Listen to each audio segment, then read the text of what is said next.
Shalom. First and foremost, I want to give all praise, honor, and glory unto Yahweh, Bahashem, Yahweh Shai, Bahashem, Barakah Quadash. Double honors to the apostles and elders of Great Millstone that taught me this truth. And much respect to the Akim out there laboring in his work. Peace and salutation to the hopefully elect that are scattered abroad across the four corners of the earth. To you I say, Shalom. So this lesson right here is going to be entitled Appetites of Egypt. And when you go into the definition of appetite, it says a natural desire to satisfy a bodily need, especially for food. Second definition, a strong desire or liking for something. All right. Now, when you go into the book of Sirach or Ecclesiastes, chapter 18, verse 30, it says, "Go not after thy lust, go not after thy lust, but refrain thyself from thine appetites." And this is twofold, which can be applied in the physical, but also in the spiritual, as far as appetites for doctrines, for teachings, in which when you look at our people today, the majority of Israel have an appetite for something other than what the hidden manna, the living bread, the bread of life, which is going back into what this word. They don't desire this word, this truth. So they're being led by their lust, their appetites, which come in the form of the lust of the eyes or the lust of the ears and wanting to hear what smooth things or just desiring the outward appearance of man and status. These things appease their appetites rather than the word itself. And when you look at our forefathers who came out of Egypt by the hand of Moses, as the Lord brought them through the wilderness for 40 years, you know, there was a trial. There was a period of testing and proving to see if they would continue to walk in His law or not. And so eventually they became faint, they became weak, and they desired to go back into Egypt again due to their appetites. They wanted to go back into slavery. And so as we were being led into the promised land, land of Canaan, these souls fell weak unto their lust, to the point where the Most High gave them over into their lust. Okay? So those same spirits are back today, fulfilling their lot of going after their lust, because they're not going to be able to make it into the kingdom of heaven. As the Lord said, these shall not enter into my rest. But again, it says, go not after thy lust, but refrain thyself from thine appetites. So we have to remain steadfast and satisfied with this living bread, this hidden manna that we have been given, so that we won't desire the things of Egypt, which is America, all over again. So let's go into the book of Psalm 106 in verse 13. It says, they soon forgot his works. They waited not for his counsel, but lusted exceedingly in the wilderness, and tempted Yahweh by Shemshah in the desert. And so it says, and he gave them their requests, but sent leanness into their soul. So basically there was a trade-off. The Lord gave them what the hell they wanted after they became fed up with the manna, the bread from heaven, and started to desire the things of Egypt again, which ultimately they wanted to go back into slavery. So the Lord sent leanness into their soul, which means that they became spiritually famished. They lacked in the spirit, but they received their lust according to their appetites. So let's go into this word leanness, Strong's 87332. And so first we're going to get the root word, Strong's 87329, where it says to be or become or grow lean, right? They begin to lack in the spirit. To make lean, to be made lean, Strong's definition. It says to emaciate, i.e. to make to become thin, literally or figuratively famished, to wax lean. So we're going to click on famished and get the definition. So simple Google definition of famished. Famished is a verb that means to suffer or cause someone to suffer from extreme hunger or to starve. All right. So they became lean in the spirit and ultimately spiritually hungry. Now, when you look at Jake today, we can see clearly that their souls are hungry. Their souls are lacking. Why? Because of what they desired back in ancient Egypt. As the Lord gave them their requests according to the flesh, but sent leanness into their soul. I also want to get the original word for leanness in the Strong's H7332, in which you get leanness, scantness, wasting, leanness, wasting of disease, scantness of measure. So let's click on leanness real quick and get a definition. So a simple Google definition of leanness of soul meaning. Now this right here says spiritual leanness is going to come to those who keep longing for the world. See that? Symbolized by Egypt in the word of the Most High. And so by contrast, Yahweh Shemashah blesses those who trust him completely and are content with God's will for them. So those who trust in the Lord will be content. They will be satisfied with this hidden manna, this truth, this living bread, to where they wouldn't seek, the things of Egypt anymore. No matter what it may be according to their lust, they wouldn't go after those things, all right, as they did before. But they would continue to trust in the Lord's word and prove themselves be worthy to go into what the land of Canaan. So again, spiritual leanness is going to come to those who keep longing for the world. So if you are longing for the things of the world, then your spirit will become lean. All right. The Lord will start to make that trade-off and give you over into your lust. You see? That's why the Lord said, let your eyelids look straight on. Don't turn too far to the left or to the right by being distracted of the things of the world, man, because you can be thrown out the path. All right. So yeah, Psalm 106:14 again, but less exceedingly in the wilderness and tempted Yahweh Shemashah in the desert. All right. Now, when you go into the book of Numbers, I believe it's the 11th chapter, in verse 4. And so it says, and the mixed multitude that was among them fell a lusting. So there was heathen amongst the Israelites as servants, who fell a lusting, and that spirit got on them. So it says, and the children of Israel also wept again and said, who shall give us flesh to eat? We remember the fish we did eat in Egypt freely, the cucumbers and the melons and the leeks and the onions and the garlic. And so basically what you're reading right here is them becoming faint, desiring the world again, them going back into the world because of the pleasures. They develop an appetite for something other than the manna.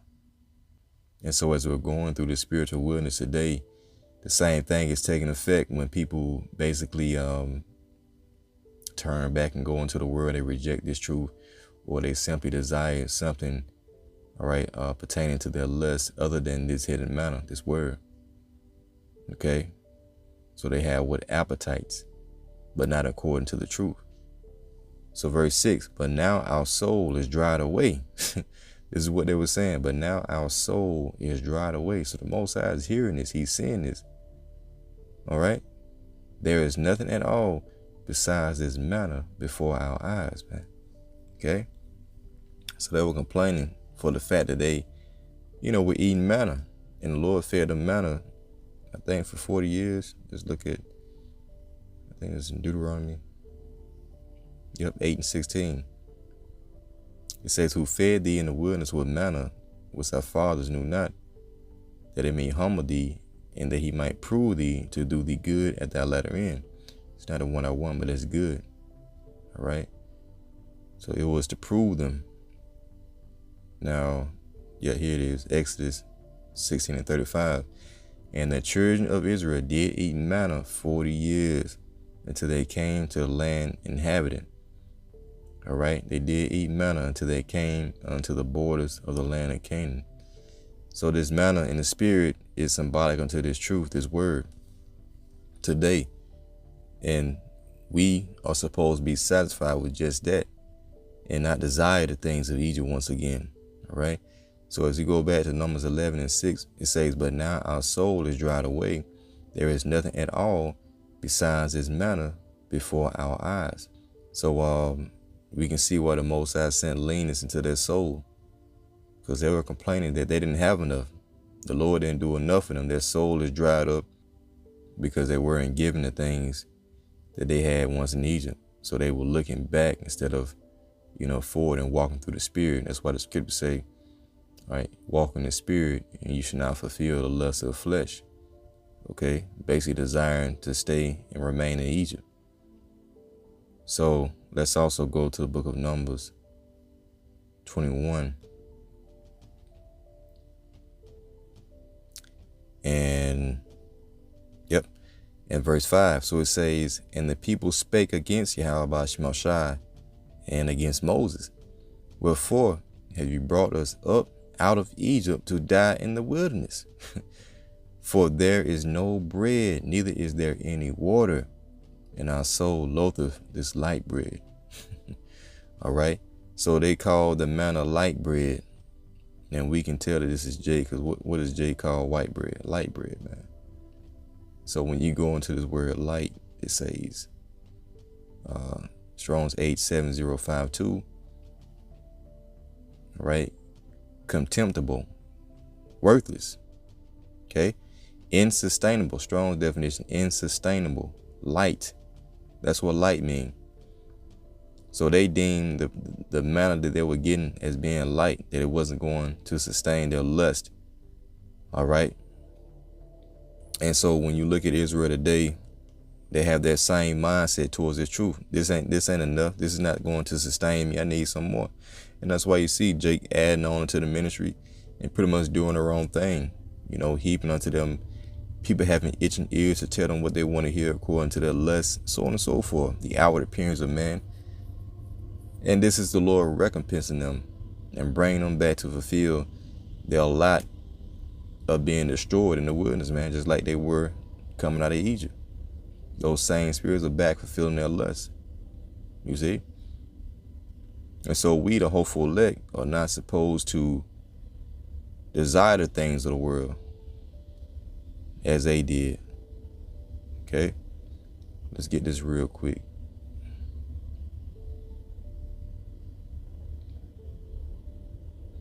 So 1 Corinthians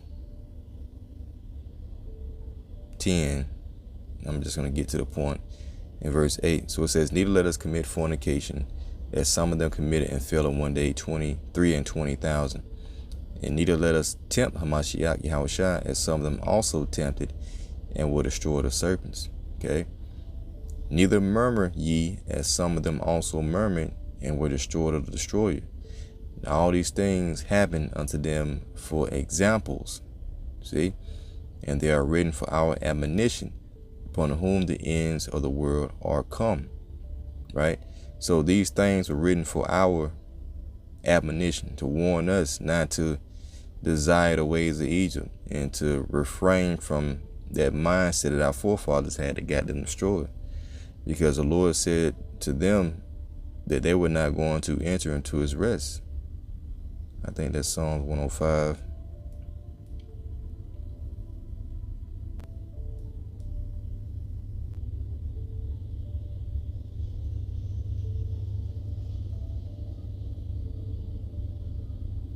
Psalm 95. So here it says, okay, verse 8, Psalm 95 and 8, harden not your heart as in a provocation, as in a day of temptation in the wilderness, when your fathers tempted me and proved me and saw my work, because the Lord did many miracles back then, and they still failed in unbelief. So here it is, you got miracles happening today in the spirit, and this is all to prove us, to see if we'll remain faithful unto what, his word. When the Lord smote the rock and waters gushed out, that was symbolic for Yahushua, man. Giving us drink in the form of his word. So 40 years long was I grieved with this generation, and said, it is a people that do err in their heart or mind, and they have not known my ways. unto whom I swear in my wrath that they should not enter into my rest. Okay. And that rest starts with this truth, as they cannot obtain this. They cannot obtain this truth, this hidden manna, because they didn't desire it, in the ancient times. Okay. Let's go to St. John 6 real quick. I think that's 48.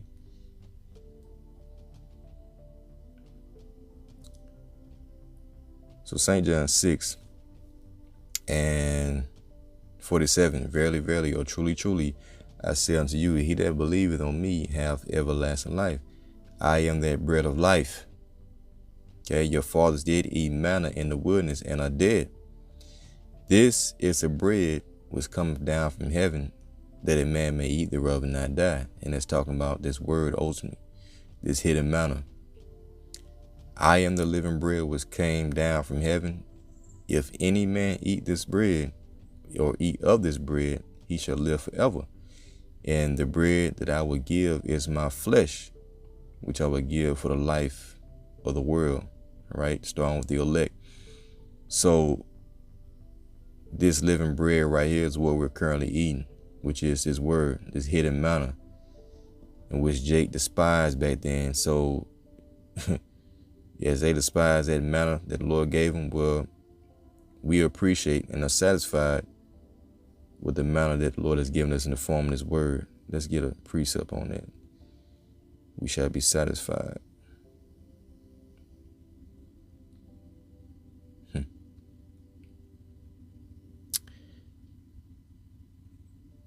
Yeah, this is a good one. Psalm 22 and 26. So it says, the meek or the humble or the poor shall eat and be satisfied. Now, what are we going to eat? This hidden manna. And we're going to be satisfied, which means that what we wouldn't want or desire or have an appetite for anything else associated with America or Egypt. They shall praise the Lord Yahweh Bashmashah, that seek Him. Your heart shall live forever. Okay. So that's what we are partaking in, the hidden manna. So we can't, spiritually start desiring things of the world once again, man. We have to understand and know that we're being proven to see if we're going to continue walking in the Lord's law or not. All right. Well, if we're going to start desiring the cucumbers, the melons, the fish, in which that was pretty much pertaining to their appetites, being led by the flesh. Okay.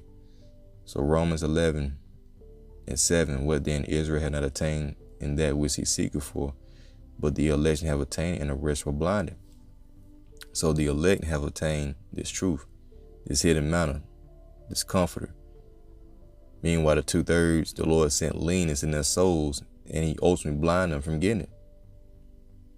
See, according as is written, Yahweh Bashmashah given them the spirit of slumber, eyes that they should not see, and ears that they should not hear unto this day. So now you understand why the Lord blinded 2/3 of His people from getting this hidden manna, this truth. Let's get one more precept, and then we'll close it out. I think it's Galatians 5 and 6.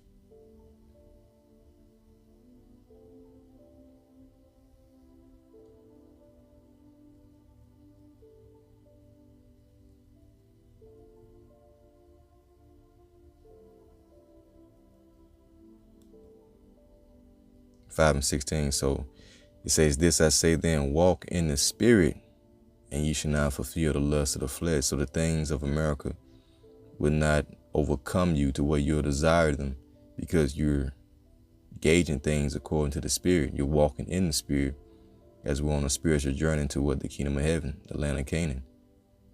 See? And so that's pretty much it. Lord willing, you're edified until next time I say, Shalom.